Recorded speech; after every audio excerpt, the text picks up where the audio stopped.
Join us today as we talk about board game collections and how to build them. Let's go with that. Yeah, sure.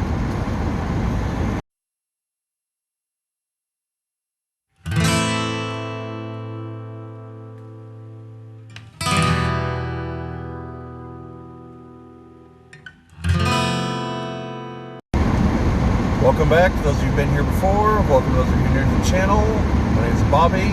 This is the Geek Cabal channel. My co-host Sarah here today. Those of you who watched our video on the Dungeons & Dragons movie recently, you might recall seeing her there. Going for a ride here through the countryside, kind of. So, decided to record a video, so here we go. Off on an adventure. Yes. So, today, I guess we're going to talk a little bit about, this is going to meander, just fair warning. It's board game collection. It's building a board game collection. What do you look for in board games? It's board games. It's going to go a few different ways. And maybe some deck builders slipped in because I like those too. I put those in board games. Do you? I mean, they're tabletop. It comes in a big box and everything. Yeah. You know, it's not Uno, so. Hey, Uno has its place. Yeah, it sure does. Oh, what is that opinion? Oh, it's got a place already. I enjoy Uno when I'm playing with people I don't know very well, and I'm kind of scared to like pop out my Exploding Kittens box, and they're gonna think I'm silly, or I don't think they're capable of doing something like Words of Waterdeep, or I think that's just too many steps. So it kind of is a good game to gauge where they're at with other games. What's their temperament? What's their, when you're playing with people you don't know. Yeah, I guess. Temperament, what's their intellectual level. If they're totally bored with Uno, then we need to go on to something more complicated. If this is about all they can follow? A few times I've jumped in with people I don't know. We just jump straight to Cards Against Humanity. That's fun though. That's a good way to learn who people are though. Yeah. A little scary. Oh yeah, my it can goodness. be when you're sitting there. You're like, how delicate is this person? I know. I played with my mother once. Like, it happened just once, and I had to explain. Can I even say that on this channel? No.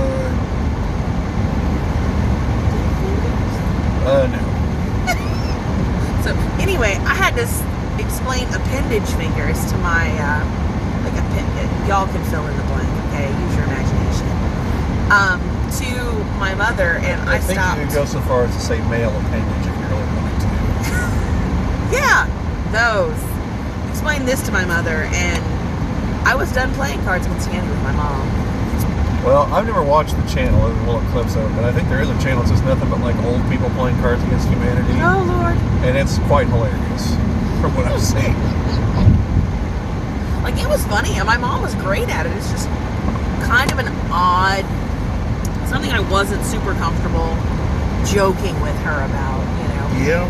But like at this point, now that she's gone, you know, I'm kind of glad we did some of those things because I have those memories. But it was one of those where I was bright red and trying to explain and just looking desperately at anybody else at the table for, explain this, please. So on the off chance you're watching this and don't know what that game is, first of all, where have you been?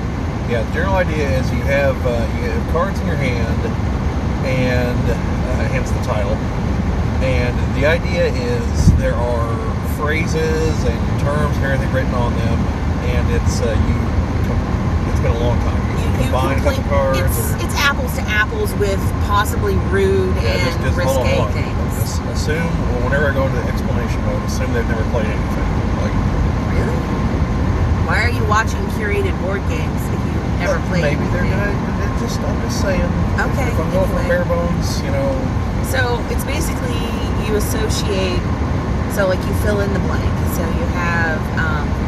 I have a windmill full of, and they would fill in what that is, and like you know, you get lewd answers. You get. Okay, right. There's the card dealt out, and then you Yeah. deal. Okay, yeah. Like I said, it's been a while since I've played. I couldn't remember And you exactly. hold a section and you pick that card that you think would be the funniest, or that the person the cards are is going to be like, I think this is the best. And they get to pick. Yeah, one person turns over the card, and then everyone else puts their reaction card. Then that person reads them, and they decide which one's the funniest, the best, whatever.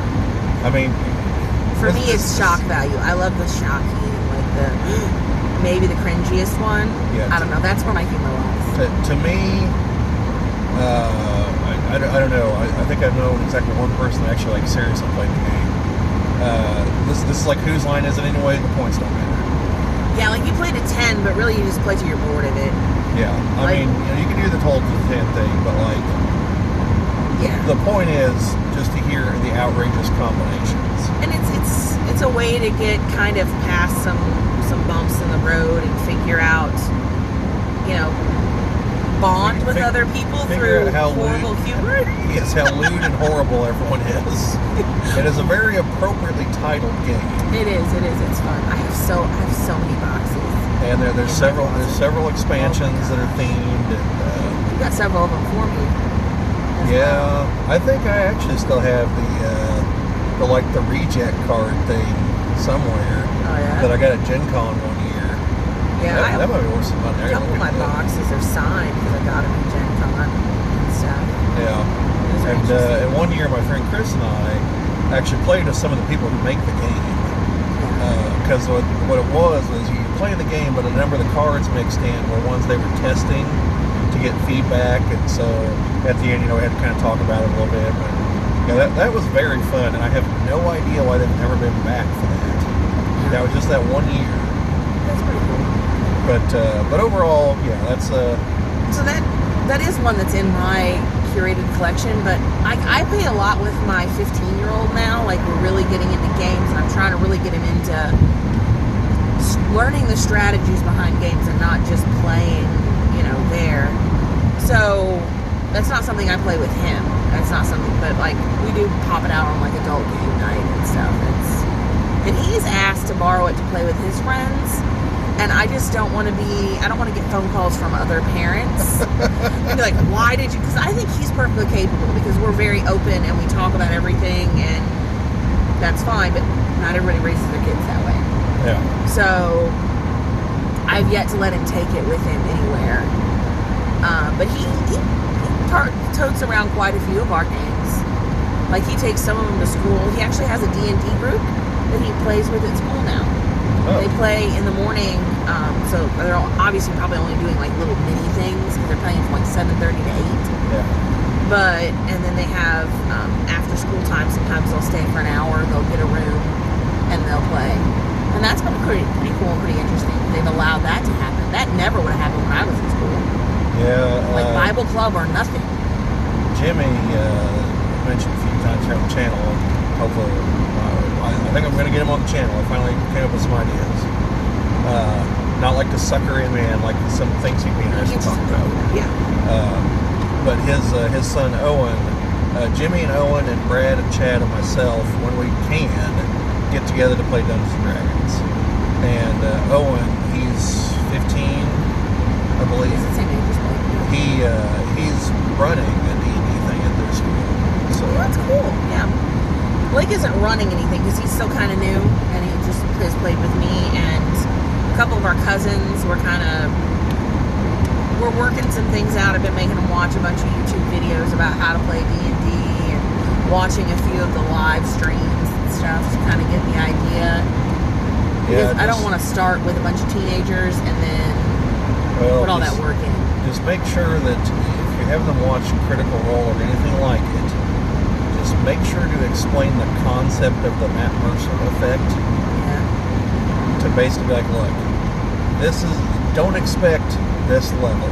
Right. I'll be like this is the kind of thing you can expect. Just remember, these are actual actors. And what I want them to get is more of they have to do this and like turn order and things like that. How to do what? So that's that trio that I keep telling you about. Only it's not. It might actually finally be dead. Oh, it didn't sprout up this spring? Yeah, it hasn't yet. So what else do you have in your curated collection? I know what we play regularly, but what do you play with other people besides D&D? Because I know we do Lords of Waterdeep a lot, Carcassonne. Yeah, I actually don't have a huge game collection. I mean, I do, because there's parts of it that I just... This is one thing that I started falling into, and that is, I see games on Kickstarter, and I'm like, man, that game looks cool. So I back it. Like The River? Then no, I bought that on clearance somewhere. That was a similar concept, but, so here, I'll go on Kickstarter and be like, oh, that game looks kind of cool. I'll buy it. Then a year later when it shows up, I'm like, oh yeah, I'll get some people to play this. And then I never do. Because when I can get people to play, it's rare. And so I'm like, new game that I still don't look at the rules to, or old reliable over here that I think people enjoy because they keep agreeing to play it. So most of those take just 4.5 hours to play. Yeah, but the problem is, the problems aren't the games. I'm quite sure at this point that the problems are the players. Because there are games that should not take that long. So you're including yourself in that, right? I contribute to it. You better, because you do. I do. But I'd like to believe not as much as other people. Not knowing the present company. Oh, I know. Because I'm like, here, I'm doing this and this and boom, and let's go. Somebody else's turn, please. So I have bought games off Kickstarter. Yeah. I've got a couple I don't think I've ever opened. Okay. What's the other Lords of Waterdeep, the Shadow and whatever box that I keep seeing walking by? That's what the expansion's from. Oh, okay. It's just the box. Yeah. I was like, do you play with those? No, the base game is the bigger box, if I recall correctly. So that's the one I put the thing inside the organizer.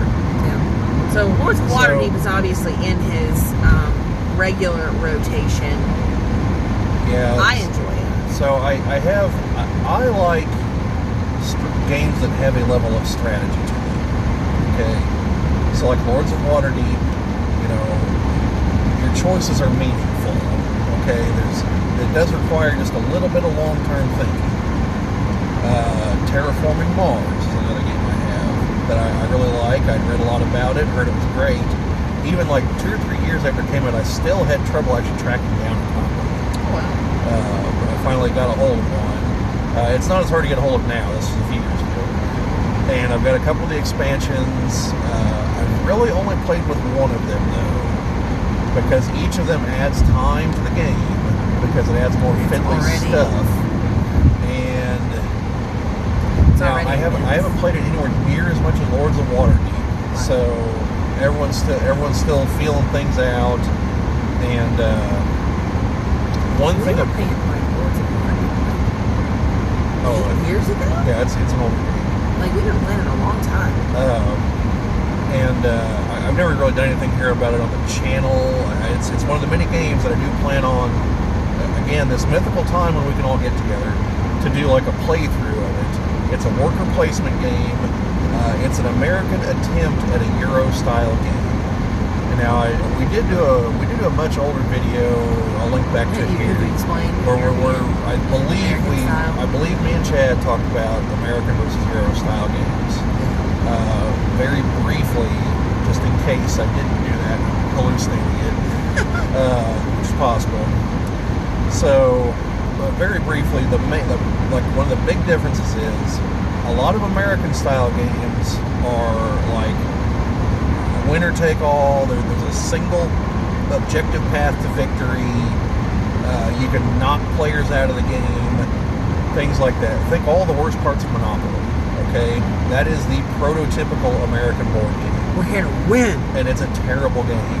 I know I've talked about this on the channel before. I don't play so I'm not going to rant. So I'm not going to rant on that, but it's a terrible game. Trust me. European style games take a more inclusive approach.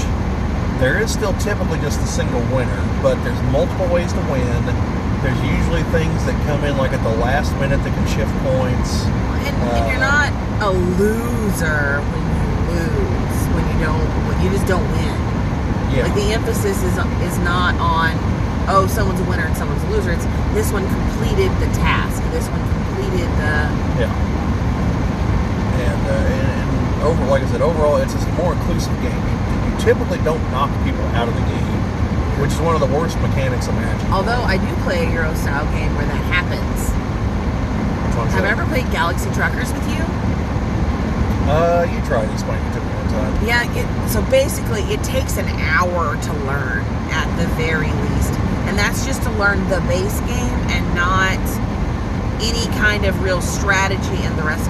Galaxy Truckers is amazing. It's awesome. I have taken the time to teach my 15-year-olds and several of my friends how to play, but it is an intense game that I couldn't even learn without watching the production people's how-to video.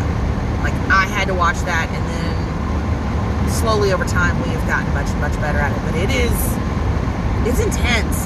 But you can, at some point, you can no longer compete because your galaxy truck, your little spaceship, Space gas. no, you just get hit by so many things, your little thing can't fly anymore. You don't have any boosters left, so you can't go forward. So you can't continue. And you don't lose per se, it's just, well, you're broke down on the side of the road. Kind of thing. Star Road. Whatever that is, yeah. Something like that. The intergalactic pathway has failed you. You are sitting on the side. Mario reference. Oh, really? Star Road from Mario Kart. FYI, I'm not a big video game person. I've played Mario Kart maybe a handful of times. Okay, but you saw the Mario Brothers movie, and based on what I've seen, the It Star was Road. Rainbow Road. I didn't know it was Star Road. Folks, I apologize. She's right. It is in fact the Rainbow Road. I thought it was the Star Road. She's right. It's the Rainbow Road. But you know what? Mark this down, please. I got a reference right. Somebody, Sarah, won. Bobbie probably like a couple hundred, but No, thus far from keeping score. Chad has 1 point from a video. You're gonna have a point. tied to Chad. You're on the board. I don't know that that's great, but cool. Moving on. But yeah. Yes, it's the Rainbow Road, but it's in space. Like, that's why I see the jokes like shooting stars. That's Mario Kart getting knocked off the Rainbow Road. Okay, well. But still, a little guy in a cloud with a fishing reel can come and save you. Anyway, Galaxy Truckers is cool. You should check it out. It's on my Yeah, I hear it's good. list. And it's really fun, and they have a lot of expansions, or they've got a couple expansions now. We tried to play it at Gen Con, and then we ended up playing that Indiana Jones type movie, or type game that was instead. What was it called? It starts with an A.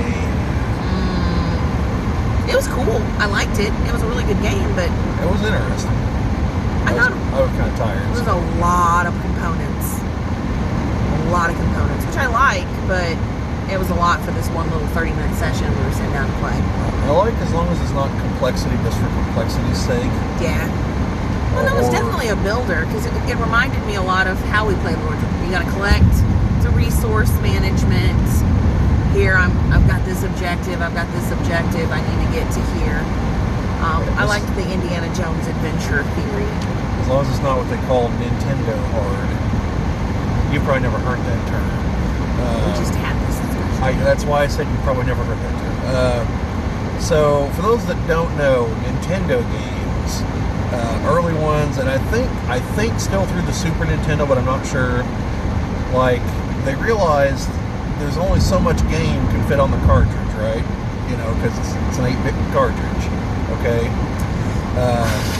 Actually, really funny thing. I saw a picture from like Super Mario World, a screenshot. The kilobytes of data for that picture is more than is actually for the game. Like, Wow. it's crazy. So Nintendo, realizing that, there's only so much game you can put in here, they made things like overly difficult, so it'd take you longer to beat them. So it'd feel like you're getting more for your money, you know. This is why I'm frustrated with, like, I did have a little Nintendo. Like, I'm not super young. I do have a little Nintendo, my Super Nintendo, and everything. Like, literally was so frustrated. I could not. My hand-eye coordination sucks. Which you wouldn't think, with as much as I do arts and stuff. Like, I can't push the buttons. It gets on my nerves. Oh, yes, I've attempted to teach Jasmine and William how to play some of his old games. Yeah. Like, William plays current games on the, I think he's got an Xbox One.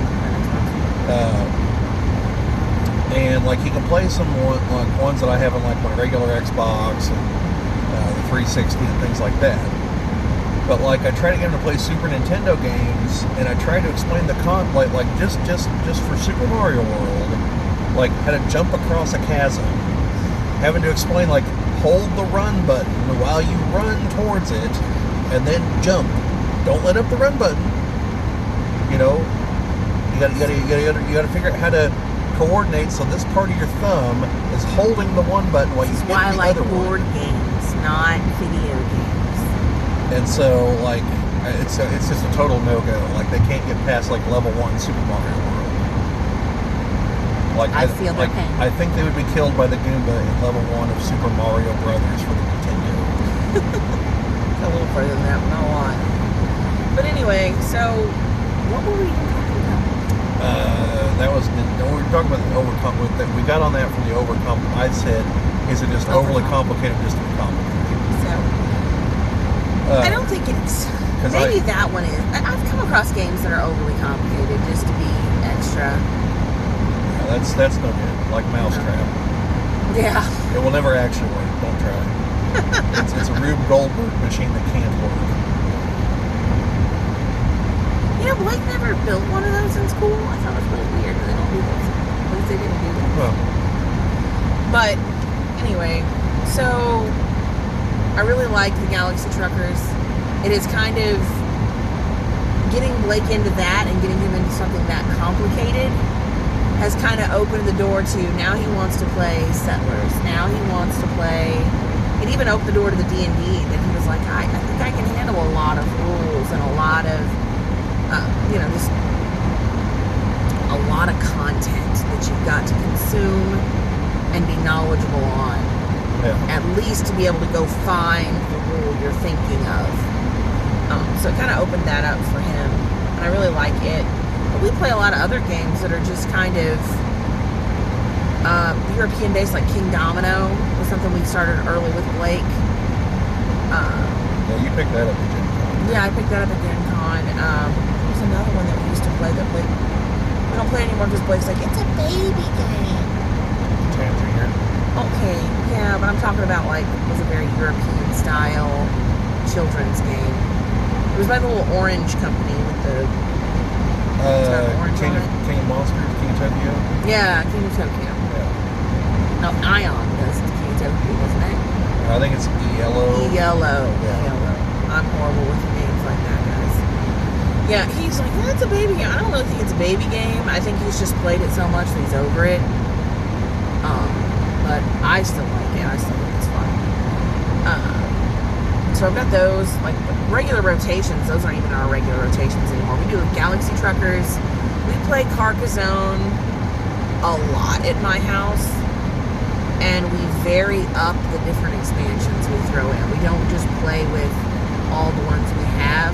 We kind of play with it back and forth. And Yeah. so I spend a lot of time searching for little symbols on tiles. That's why I sort mine out once the game's over. Yeah, I should do that, but we don't. We throw them in a bag. Yeah, And put them in the box. I have several of the expansions. I just haven't used most of I them. got 4 of them, I think. So And the mini expansion with the expansion on the river. yeah, I have the first 4 expansions, and I've never used 3 and 4 ever. What are those? 3 is the Princess and Dragon. Yeah. And 4 is the Tower. Yeah. We don't use them. And then I We have... skipped and did something else. I think I have the Abbey and Mare, maybe. Those are good. I really love the Abbey. If you have... You gotta have a lot of tiles out, though. If you're using the Abbey, or the cathedrals. It's cathedrals in there. Yeah. So if you're having the cathedral in there, basically it's one tile that is the cathedral, and it has to be in the center of a city. Yeah. But if you don't complete that city, you don't get anything from it. So we were playing, and I think the first time we played with it, it was abysmal. So then we kind of fussed around. I was like, well, we need to play with other expansions so we have more tiles to play with. And I've actually bought some tiles off Etsy that are from other countries to throw in that have got some different kind of artwork. So it's neat to see the different artworks next to each other as well. I have, okay, so Miniature Market, it's a website, they sell miniatures, obviously, but also like board games and, you know, all this kind of stuff. And they have a feature where you can buy stuff and they'll hold it for you until you're ready to have it shipped, or you use it until you've got $100 worth of stuff to get free shipping, which like you buy stuff as it's on sale and just let it accumulate there. So I have about $80 worth of stuff I bought from them that I'm just waiting to find some other $20 thing to finish the order. You will, don't worry. Oh, I know I will, but I've had it on there for like 3 months now. Oh, really? So I've got a game. I think it's Agricola. Agricola? And, Agricola? I was assuming it's Agricola. It's agriculture. It's farming. I mean, I can be mispronouncing. I don't know. So that game, I hear a lot of things about, but I definitely want to play it. I've been talking about that game for years. Because that's like, okay, you start with like a man and a wife. Do you want to have a kid? Do you want to like produce nails? You want to like chop down some trees and make a fence? You know, okay, so you chose a kid, so now you have an extra laborer, but now you also need an extra vendor. You know, like those are the kind of decisions you make in that game. And this is all just a stepping stone to the more complicated version, Caverna, the Cave Farmers, where you're dwarves, and you have the farming part that I just talked about, as well as the mine in the mountain. So, yeah. So anyway, one of the things I have in there is a Carcassonne expansion from like Germany. Nice. That had, you know, some stuff in it, and it's got English translation stuff in it. I also have the racks to put your tiles in, because we play on a folding card table, because I have a centerpiece for my kitchen table. It's called All My Crap. And I never have space on my kitchen table, so we have this folding table that we pop out in the living room and play card games on, or card games, board games, whatever. So we bought the little tile that's got the little grid. Yeah. We bought those because it makes me much happier with how things line up. When my 15-year-old bumps the table and everything shifts, and I'm just like, it doesn't happen anymore. Sounds like that'd be really useful. It is nice. I like it. Yeah, because that's the problem I have. If we play anywhere other than at my house on the dining room table there, if we play any place else, the problem's going to be we're going to run out of room. Yeah, no. Like it's like, and that's one of the reasons we don't play with all the expansions. Yeah, like is we just have a square table. Yeah, since it's a tile-laid game, folks, each expansion adds more tiles, and you play till you're out of tiles. So the more expansions, the bigger table you're going to need. We have pieces of cardboard we shove in onto the sides sometimes, so like the card table ends up with wings, and it's got stuff. You're like, don't touch it, and we're like shooing the cat away the whole game. We're like, no, Godzilla. Go away. Yeah, that's. I'm going to do something similar if I'm ever going to be able to use that big BattleTech map. Oh yeah. Did you see me the video? I did. Yeah, it's a 4 foot by 6 foot map, folks. And so it's to have like it's if you haven't seen any of our BattleTech videos, BattleTech's a war game. So this gives you a big enough area to actually do things like scouting and reconnaissance and like hit and run tactics and for things like your artillery and your aerospace assets that actually matter, and not just the rush to get into melee combat at knife range with each other. So yeah, that's why I wanted a giant map like that, so it could actually be like real actual military stuff and not just Well, now we're close enough to punch each other. Here goes. By the way, this is all just to tie you down for my artillery to decimate the two of us. I'm just hoping it hurts you more than me. Man, I just can't get in. Like, BattleTech's not my... It's not my thing. I like to... Like, when you guys play it, when you're at Gen Con, like, it's interesting to watch you guys. Yeah. But, like, I just... First of all, I look at it and go, huh, that's a lot of money to spend on stuffs. If I may, BattleTech's actually one of the cheapest games you could ever get into. Really? Because, number one... There's a lot of parts. Number one, you don't actually need any of those parts. But that's what makes it cool. Like per the rules, proxies are fine so long as you can tell what they are. So, like, you can do little Hershey's Kisses and Reese's. Yep. Because we do that with monsters when we play Dungeons and Dragons. Yeah. Like, if you kill, you're the killing blow, or you're the final, whatever, you get the candy. And I mean, with the easily food incentivized people I play with, that works. Easily food incentivized. Do you want me to say fat? I'll say fat. No, I like that. I'm going to write that one down. Like that's a winner there. I've actually used that at work more than once. Like most of our people are easily food incentivized. Let's get candy. Like I'm gonna figure out a way to make that into like a saying to put on a shirt.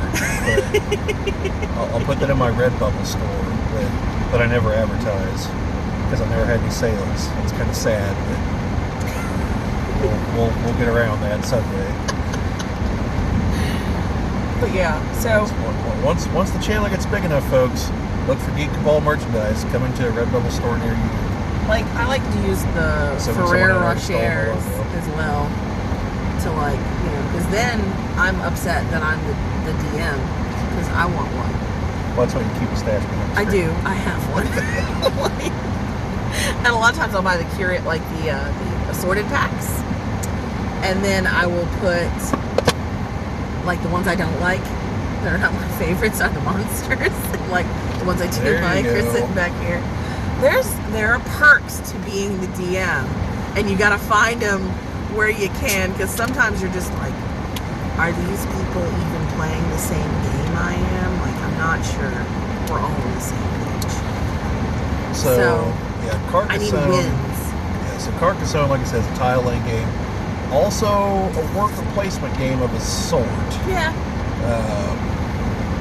And it does require some forward thinking, because you do have to try to consider things like, can I actually complete this city? Is someone else is going to get some random piece that's going to totally screw me over somehow. And knowing what some of the tiles are. As you play, you can remember, like, okay, there are 5 of these, or there are only X number of these out there. So if I can quickly look at the board, I can say, I'm not going to be able to complete that. So I'm going to abandon that and start over here. Right. So one of the core concepts is there are Not counting the river, there are 3 terrain features you have to worry about. There's like your fields, your cities, and your roads.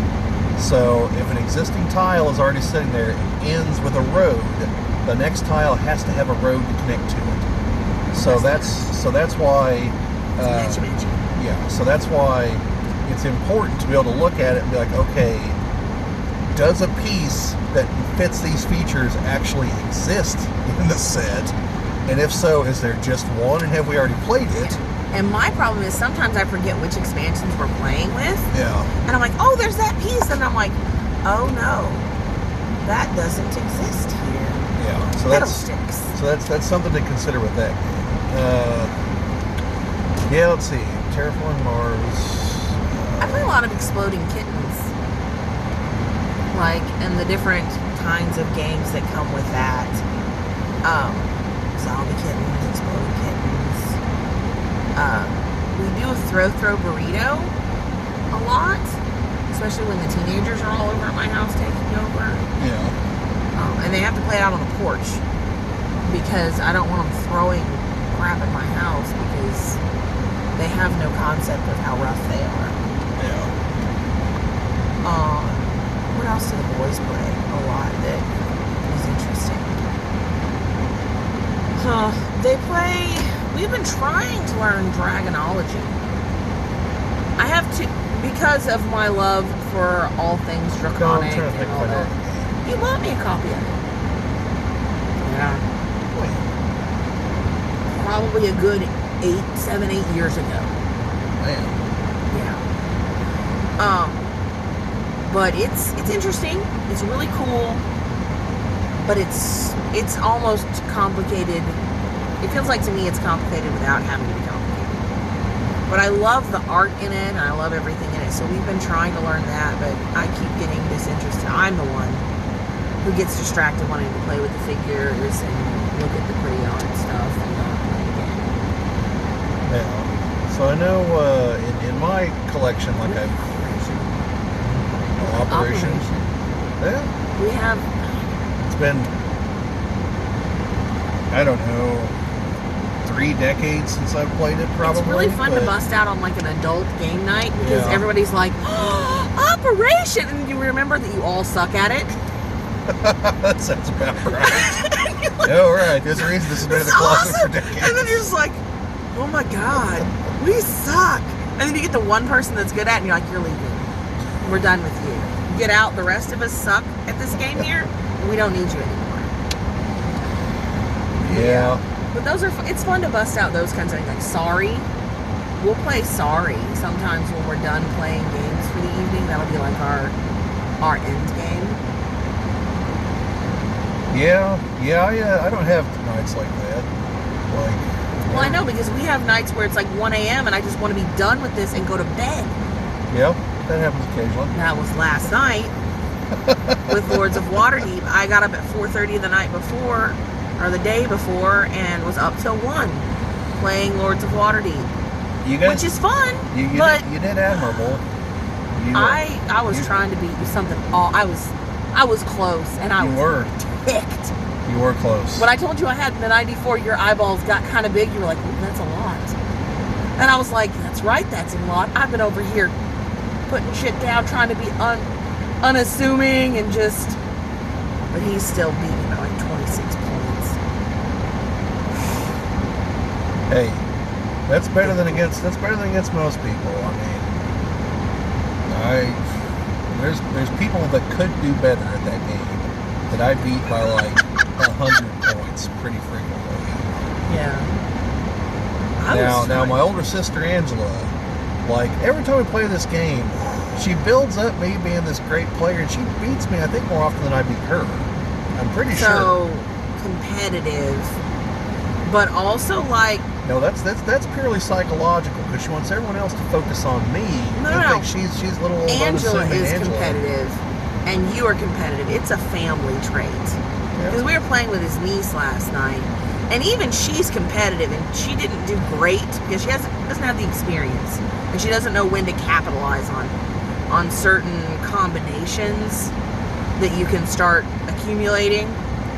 But she wants to win, and she is figuring them out. Like, give her another 5 or 6 gameplays, and I think she'll start doing a lot better.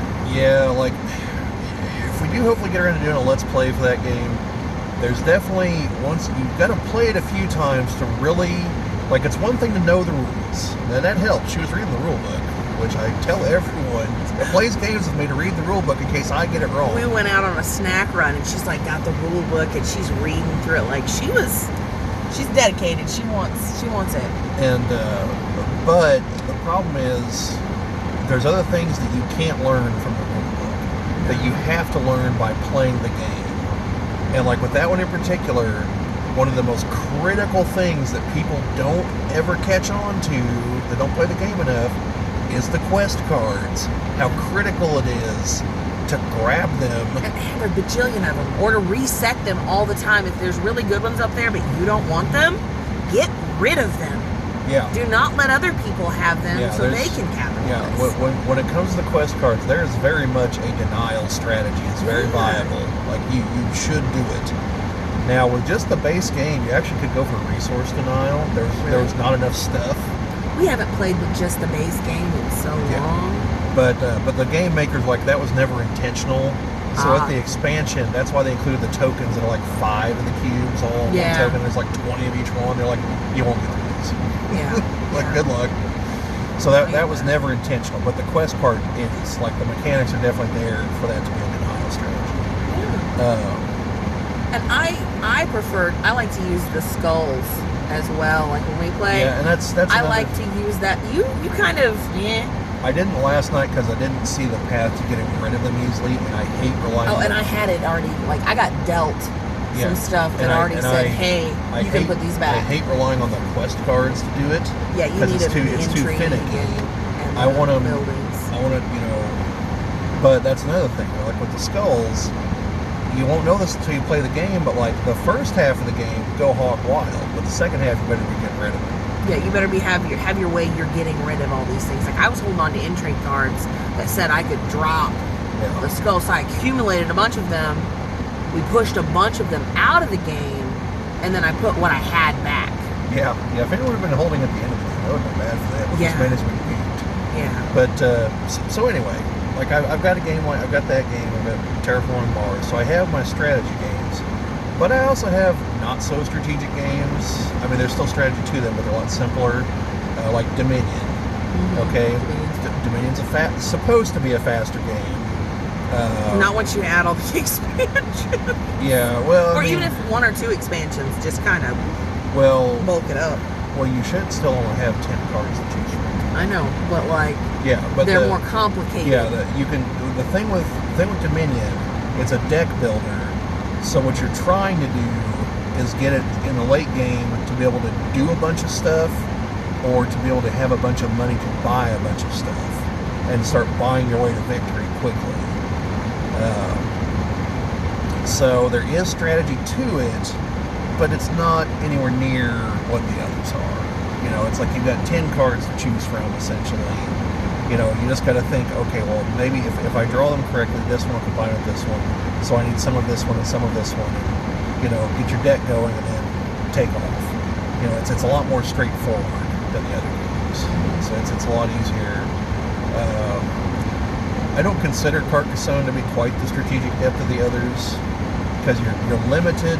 The moment you draw the tile, there is a fair amount of luck. You're limited in where you can place it. There is luck that is highly influential in the game. Yeah, and but I mean, you can still overcome a lot of that if you know your combinations. Like I'm a heavy farm player. I like to play for the end because that's why I like using the pig, because it makes if I place my farmer early enough in the right field, and then get my pig in there, and then I just start making tiny cities. I make a lot of little cities for that, and that's another, like, you have to play the game a few times to get the farm strategy, but once you understand it, you're spending the whole game like, is this the moment? Is this the field I want? I think it is, and because the way the tiles work and the interconnectedness, sometimes you're like, man, it's a giant field, but this guy way over here is already in it, so I've got to position my tile like this. So the only tile that can connect is going to put me in it, but I'm not in it yet, so technically I can still do it. Yep. And you do that thing, doing that with cities, that's hilarious. By the time you're done, it looks like the French countryside was made by a drunken idiot. just the way the cities are arranged, because you're designing it for points and not for aesthetics or anything. So I also, like, outside of like those games and the bigger games you play, what do you play? Like, do you play any small games? Do you play smaller scale? I have Monte Carlo. That's smaller scale. There's some strategy to that, but it's kind of straightforward on the strategy. I have a game that's literally fits in a box this big. Yeah. It's a space game. Again, I got this one on Kickstarter. This one's cool. You can play this game in less than an hour. Can we play that one? I think so. Because we played it with Chad. Because you used to play with Chad at work. Yeah, I used to take it to work. We could actually play it over lunch if we focused. So that game was fun. I liked it. And there's a fantasy game by that same company, same deal. That's kind of fun. So I do have those. But yeah, other We than play that, like Trash Pandas. Have I ever had you play Trash Pandas? we played it chill. once, Yeah, I like Trash Pandas. It's kind of like your opener game or your in the middle game. But I do spend like when the teenagers come over and take over the house, like we spend an entire day. It will be from like they'll come over at like 10 o'clock and they're spending the night. yeah. And I've got to we have like our big long games. We'll play some Galaxy Truckers. We'll play the Exploding Kittens that has like the recipe deck where you can kind of make your own stuff. Some of the kids have created their own little games out of the cards that are for other games. They like to play that, but then we'll play little games in between. Like a Trash Pandas would be a real quick game while maybe somebody else is playing some video games to have a rest from the monotony of sitting at the table. Angela and Levi have a couple smaller games like Noodlings. I actually, after we played it with them, I went and bought a copy, and everybody hates it. I'm the only one that likes it, so I guilt them into playing it with me because I play everything else with them. Noodlings is fun. I think it's fun. They like just don't like it. I don't know why. I think it's fun. It's I think it could be a little bit quicker for what it is, but I think again that's who I'm playing with. It is because it's pretty quick when we play it. Like they put a lot more into it. Yeah. But yeah, no, but it is more fun to play. Like I love going to play games with Angela because she just makes it. She's animated and it's fun, and I thoroughly enjoy myself. Then I've got 2 different versions of Ticket to Ride. Yeah. I have the one that if you go to Walmart or Target and see it, it's the one you'll find. It just says Ticket to Ride. That's the American and like Southern Canada map.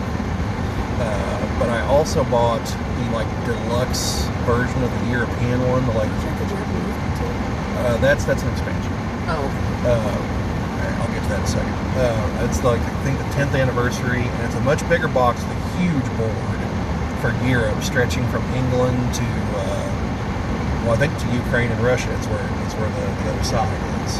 So yeah, it's I like Ticket to Ride. We played it early at Gen Con one year, like the Mayfair area, or didn't we? No, that wasn't Ticket to Ride. That was another train game.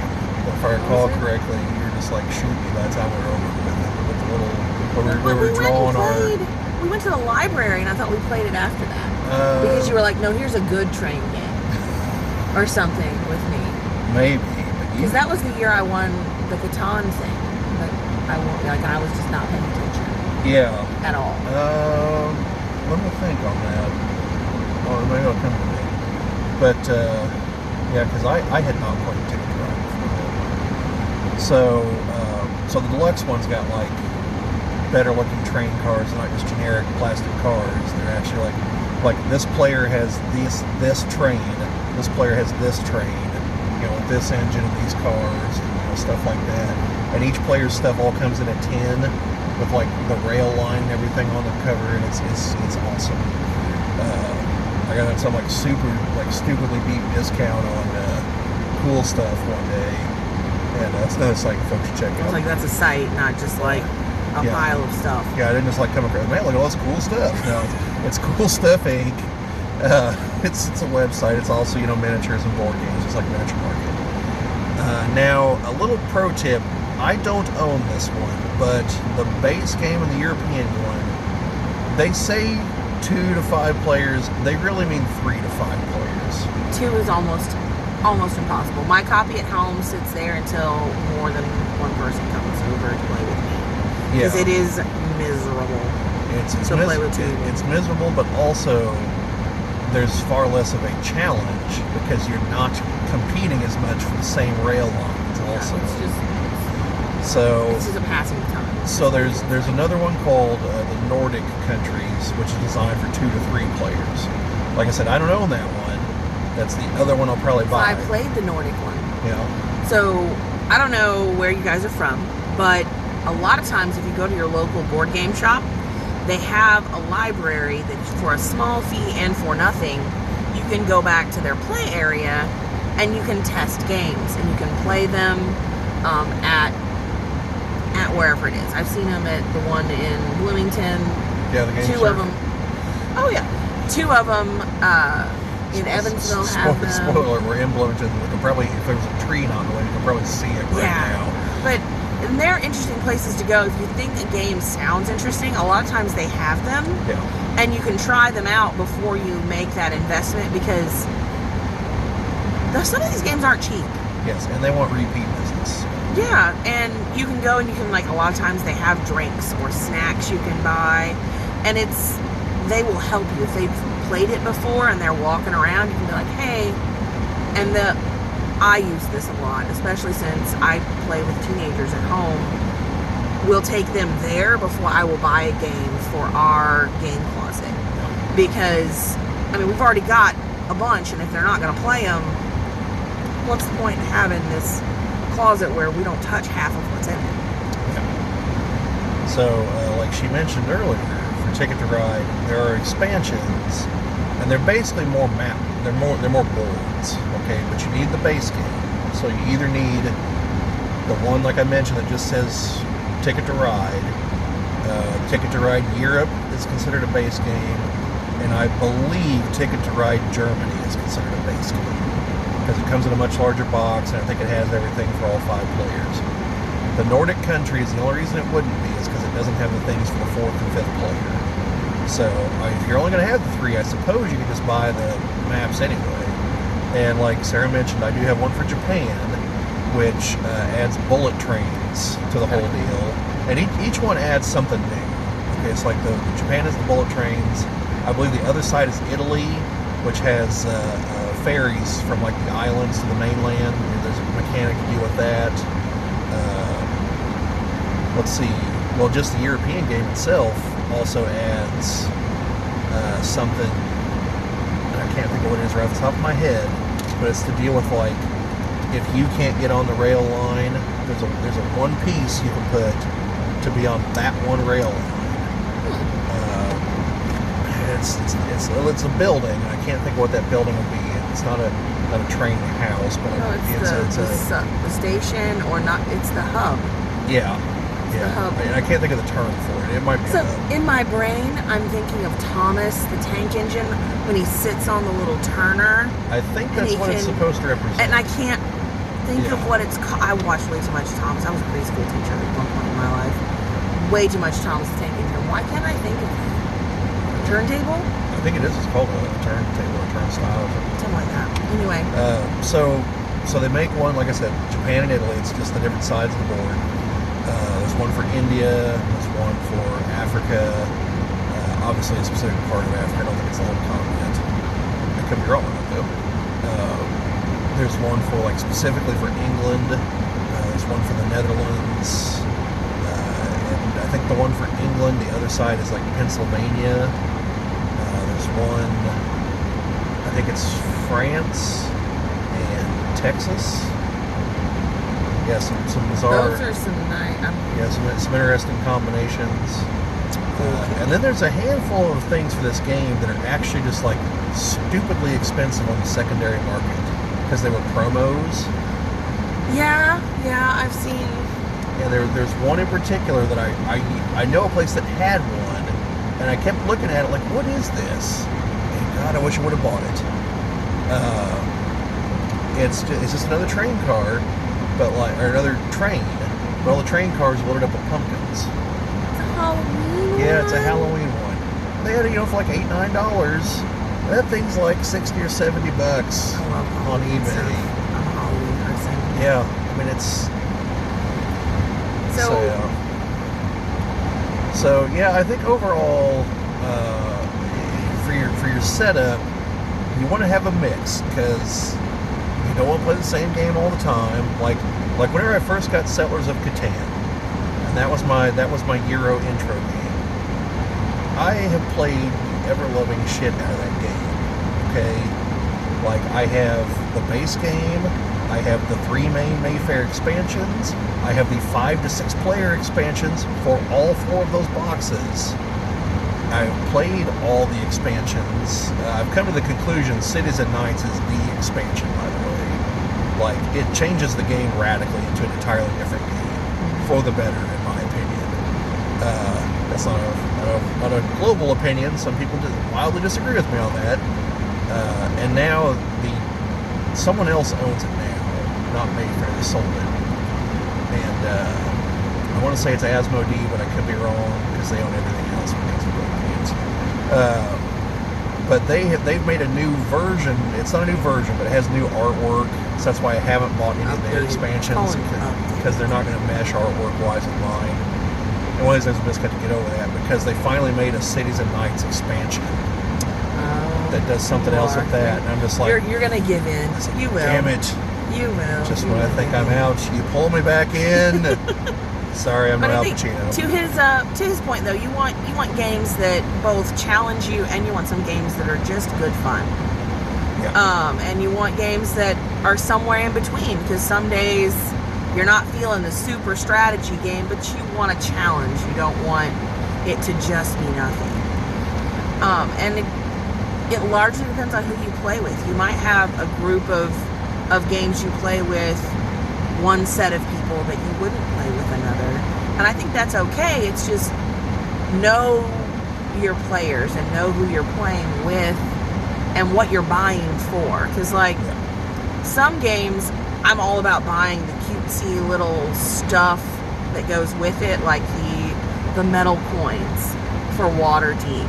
Or I have bought, like, the grids for Carcassonne, because I know that who I play it with, they're rough, and this is going to be helpful to make gameplay go better.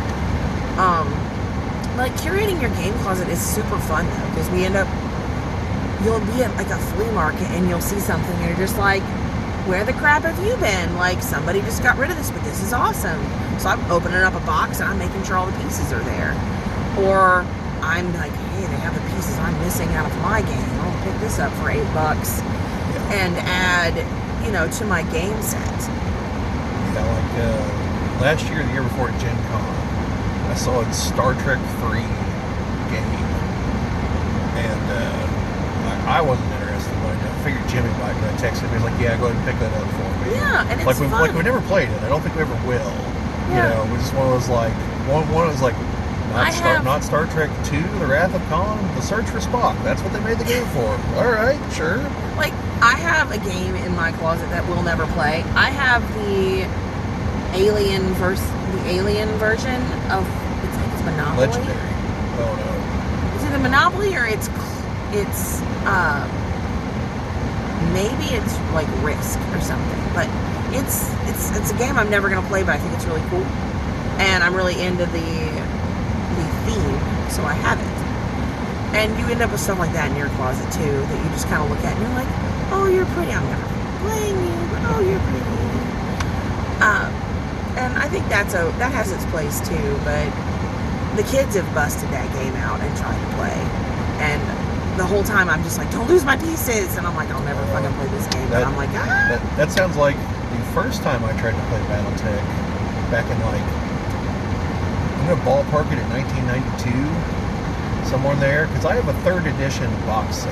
Oh, wow. That has I don't know if you folks have seen our other channel and you ever heard me and Chad talk about this. There's the old artwork for some of the stuff was literally just lifted from anime. And now they thought they had the rights. They had a deal in place with a guy. They just didn't realize that guy didn't have the rights. So, so like the first versions of a lot of mechs, it's straight up from Robotech and Macross. And so the plastic miniatures I have with it are those. Oh, wow. And that's what they call the unseen. And so, like, I still have all those. But, like, I remember buying it because I saw the cartoon and I played the MechWarrior video game. So I bought the board game. And, like, me and Chris were looking at it like, what the hell do we do with all this? Like, we couldn't make heads or tails of any of it. I mean, how old does that make you, though? Like 10, 12? Yeah, right around there. Yeah. I was like, because I was only like 6. So that makes you like 12. Yeah. So, yeah, that's, so I still have that, that's cool. But, yeah, like the first time. There are lots of games that I played as a kid that I bought it because it looked cool, and that's about it. Like, I think I have everything I can get my hands on that is Nightmare Before Christmas. I have like Nightmare Before Christmas Yahtzee. It's got a giant Jack Skellington head as the shaker. I've seen it. Yeah, I think those are cool. Oh, it's we don't play, like, it's impractical as crap. Yeah, well, it's like I have a Star Wars Monopoly. Now, in fairness, whenever I got it, that's where I still didn't realize how terrible a game Monopoly was, so I have actually played it. Yeah. But what's really interesting about that one, and I should dig this out, have you ever noticed, you paid enough attention to notice in the Star Wars shows, you can see a little bit in the movies, what the galactic language actually looks like? Okay, well, it's called Arabesh. It's on and it's in all the script. Okay, it has a translation guide in the back for how to translate the letters. That's actually kind of cool. And so if you look at it, like it's just like the normal stuff that's on Monopoly stuff, but it was really cool. And I'm kind of wondering where, and I'm sure that's been reprinted online because I know people know how to read Arabesh. But yeah, but yeah. Also, it's prequel trilogy. It's only original trilogy stuff in there. Oh. Yes. That would be. You're happy. Like if I could like get somehow in the mental framework of actually playing Monopoly again, not with people that are going to flip the board, I would almost consider getting this one out to do that. Right. Either that or my Simpsons Monopoly. I'd play Star Wars Monopoly, but probably only with you. Like. But would you play Star Wars Trivial Pursuit with me? Also knowing that's also before the prequels. So no, because I'd fail miserably. 2, because you would feel the need to educate me on every answer I got wrong. And I absolutely adore you, but I haven't it. So you mean kind of like last night whenever we started talking about where the architecture in Mexico City comes from? Yes. It's cute. It's great. I don't have to put up with that as an adult. I'd be like, I will go read the internet when I want to have an info dump. Like, I love you. Let's talk about something else. Yeah, so Star Wars Trivial Pursuit, folks, I've only ever been able to play it once. Like, I don't know why anyone bought it for me. Chris doesn't want to play with you. I don't even get to mention it. You know? That would be who I would think would actually be a little bit of competition. Like I think Jimmy and Chad, I think. Do it? Yeah. But part of the problem is, like, it's not just what you think. Like, some of the questions are like, who was the second grip in the Hoth battle scene for, The Empire Strikes Back? Stuff too, and it's just like, I don't know, Joe Smith? Last name Smith or Johnson. One of the two. It's like, I don't know. Does even that guy know? Does he remember which one he was in? That's one of those damn movies. Oh, that's funny. Slave Driver Lucas. But yeah, guys, like, curate things you love. And, like, the theme stuff can be fun, too. Because it's something you've got an extra interest in for learning. But yeah, games are so much fun. And you can build really interesting relationships and fun dynamics within your friendships about games and the inside jokes you create and the memories, and it's fabulous. I absolutely love being a tabletop game. Yeah, and I think Sarah had really good advice on if you can, try to play them or check them out beyond just looking at the box. Because as I said, I backed a bunch of stuff on Kickstarter. Look at YouTube though, like, come on guys, you can watch people play them, right? But I was as well. Say, like, a big part of the reason for them is, that looks good. Well, that's great, but I'm literally judging a book by its cover, which you're not supposed to do. Pro tip on that front, though, by the way, folks, I have found good books by doing that. I'm not advising you should do that. I'm just saying, like, I don't know if it's that whole, like, broken clocks right twice a day phenomenon, but, like, it has panned out that, like, that's an awesome cover. I'm curious about that now. Not just playing them, but also listening to the people you play with and seeing what they've played and they like. Yeah. Because if they've played games with you, they might know a little bit about what you would like. And I also like going to the game shops, not just to play the games and to test them, but to look and see what the shop picks are. Especially when I'm looking for a new game. Because if you can find that person, or sometimes they just have a synopsis of why, and they'll compare it to other games that are well known.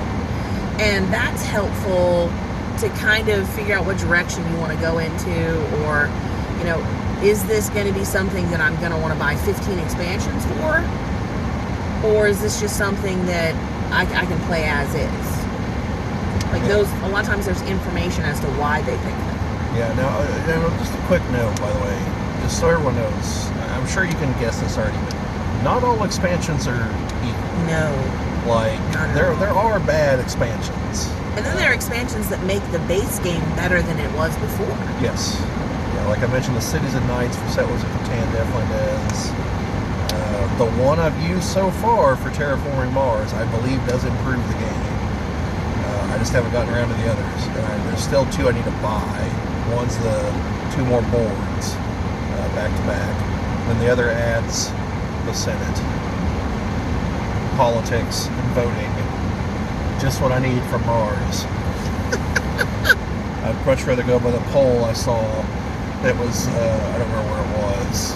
It was, how should disputes be settled on Mars? There was like the courts or trial by combat. Trial by combat got like 90% of the vote. And so then they got the picture of Palpatine. I love democracy. Yeah. But, like, the big takeaway is just go out and play games. And go out there and do it. And find your people to do it with. And sometimes they're not at home. Sometimes you have to go out. I don't know. Sometimes you have to go out. I don't like to go out much. But, like, gamer shops, like game shops, tend to be a place where everything's pretty low-key, and unless you ask questions, they're all over you. Yeah, like I know the game, here in Bloomington, the Game Preserve, they actually have, I think it's one night where one of the guys that works there, like, shows off games. Like, he brings some of his home collection stuff, and try to generate interest, obviously. Right. That's not money. But yeah, now, I don't know how practical this is for folks out there. If you're anywhere near Indianapolis at the beginning of August, that's when Gen Con is around, which we've done several videos on, which you should totally check out. I absolutely love going to the libraries there, because you'll find games that you're not, but the bigger thing is you can stand there and talk to somebody that you're getting these games from and say, hey, I like to play this style, or I've played these games and I enjoyed them. What would you recommend? And you'll see their little eyes light up, and they're like, oh, I've got this, and they have suggestions, and a lot of times they're spot on. Yeah, because they're volunteers. A surprising number of games are, well, it's like this, but, like, to get to the point, like, ain't nothing new under the sun, folks. Like, no, you just put a new face on it. It's very rare you're going to come across a truly new, unique mechanic. It does happen. And if you're interested in finding mechanics and you're going to Gen Con, go to their playtest. Yeah. Because occasionally you do run across things that have a mechanic that is just slightly tweaked from something you've done before. Or they're working on making the mechanic better, and you have the opportunity to see if it works, or to be like, yeah, this isn't working and this is why. Yeah. And I think that's really fun. I get to be opinionated and judgy and share my opinions and views. What was that? You didn't have to make that face. I mean, I kind of looked at it as like, I'm helping these people out, and I'm like, well, you asked, here it comes. I mean, I try to do it in a helpful manner, but, like, I like being opinionated and getting to share my opinion. So, yeah, like Sarah's mentioned, there's definitely a lot of places to check things out. You should check them out. Like, I definitely played Settlers of Catan before I bought it. I think I did buy Lords of Waterdeep sight unseen. Like, I went to a presentation where they talked about it, but I don't think I played it. I just kind of saw it, and I was like, yeah, that looks good. It has a beholder on it. We're done. We're sold. And, Ticket to Ride, I swear we play tested it. I didn't buy the big one before I played it, but I bought this. They have a couple small ones that you'll find at Walmart for, like, New York, where it's actually like a taxi cab instead of a train. And there's, like, one for Amsterdam, like 1600s Amsterdam. or I think it's like the boats or something, or carriages or something. It's the same principles. It's just smaller version. And I played one of those first because I bought one for my niece and nephew, the New York one. And based on that, I was like, okay, I could see where people would enjoy this on a larger scale. And based on that, I bought the US one. And then I bought the other one because it was a good deal, you know. So, you know, but overall, you know, look into it. Go to BoardGameGeek.com. They've got all kinds of reviews and pictures. They've got a chart of like whatever the top whatever is at the moment. Terraforming Mars stayed #1 for I think years on there. So it's an excellent game in case I haven't conveyed that. So if you like that kind of game, which is the other part, you figure out what you like. But so as far as the curating, get games that you like, games that other people like, get some variety. Don't be like, I have to own every resource management game. Get the best resource management games, the ones you like. Don't get them all. You run out of room and money. Maybe. I don't know. Maybe you're like a I just think it's muddy. Like at one point I had way too many games in my game closet because I bought a lot of stuff thinking my kid would like it and he didn't, and I did not play test, and I was just like, that looks cool, the art's neat, I'm gonna, and I've given away or taken pieces out to enhance other games out of a lot of those boxes, just because I didn't end up playing it and I didn't enjoy when I did play it. So like, save yourself some money, save yourself some time, and actually spend that little bit of time researching it, going to play it, talking to people that have played it, bringing one or two people that are going to play it with you to wherever you're going to test it. Yeah. And I just think it's fun to get out and do the games in a group setting, because you can play it not in my kitchen. You know, you can play it at a board game store where you're like, hey, this is really cool. They had this piece we could buy, and you can go look at some of the expansions. You can go look right then at different components, and I just think it's the smarter way to shop. Yeah. Yeah.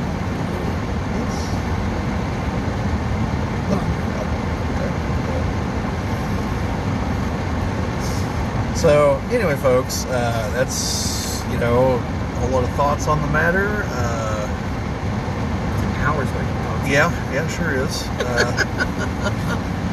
So yeah, I mean, you know, just look around, figure out what you like now. You know, don't be afraid to buy one or two games that you're not sure on, but don't do that a lot, because they, like she said, they're not cheap. Some of them are. Some of them are. You know, if we're talking like Yahtzee, that's real cheap. If we're talking Yahtzee, you don't actually have, just so in case you somehow don't know this, you don't actually have to buy the box set for Yahtzee. Like, you can buy just the scorecards. If you even need them, you only need one, so you know what to write, and then some paper, and 5 dice, which conveniently, Walmart, places like that, just so happen to sell 5 6-sided dice as a set. I can only wonder as to why. To play 10,000. I was thinking Yahtzee has been around for like, I don't know, a century or something, but Dark World, things like that have been around just as long as like this.